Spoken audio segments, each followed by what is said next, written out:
Menghadapi tahun penuh gejolak di tahun 2023, Indonesia membutuhkan strategi. Nah, salah satunya adalah kalau kita melihat ke depan bagaimana caranya untuk meningkatkan proporsi investasi terkait dengan untuk menopang pertumbuhan ekonomi kita ke depan. Salah satu cara yang paling bisa kita lakukan adalah untuk menegaskan ikatan institusional dalam bentuk peraturan perundang-undangan. Omnibus Law dalam hal ini menjadi pengikat tersebut. Bagaimana itu bisa menjaga komitmen investasi kita di jangka pendek, menengah, dan panjang. Hanya saja kita juga tahu bahwa Omnibus Law selama ini juga butuh banyak dukungan terutama dari stakeholders. Kita melihat bagaimana Omnibus Law ini masih cukup terkendala dari sisi hukum. Dan oleh karena kita memiliki dan seharusnya sudah memiliki langkah-langkah untuk mengantisipasi constraint-constraint itu. Salah satunya adalah dengan membentuk Perpu. Omnibus Law sekarang masih terhambat. Ke depan kita membutuhkan langkah yang juga cukup strategis. Perpu ini adalah salah satu cara antara yang bisa kita lakukan untuk bisa memasuki tahun penuh gejolak ini. Pelajaran dari pandemi, kita melihat bagaimana Perpu 1 2020 yang kemudian menjadi Undang-Undang 2 tahun 2020 mampu menyelamatkan kita dari periode pandemi, di mana pada saat itu pemerintah bersama Bank Sentral memberikan stimulus fiskal dan moneter untuk menjaga pertumbuhan ekonomi kita di sepanjang tahun pandemi tersebut. Sebagai pelajaran yang baik, maka kita juga seharusnya mampu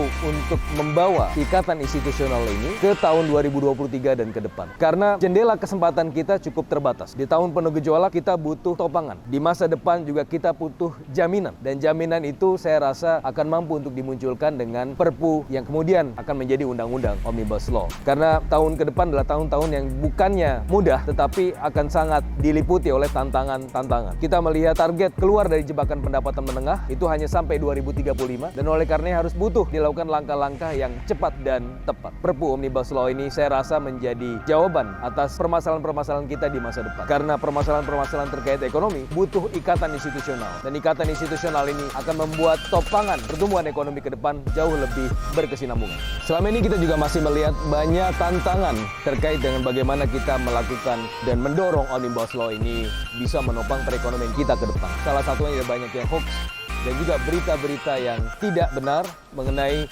Omnibus Law ini. Padahal kita tahu bahwa Omnibus Law ini memiliki prospek yang sangat baik untuk meningkatkan kinerja investasi. Dan di mana dengan kinerja investasi yang meningkat ini akan mampu untuk meningkatkan prospek penyerapan tenaga kerja ke depan, sehingga dengan demikian akan membuka lapangan kerja yang sebesar-besarnya buat masyarakat Indonesia. Dan ini adalah suatu hal yang baik yang perlu kita dukung, dan ini menjadi salah satu landasan ideologis dari pembuatan Omnibus Law tersebut.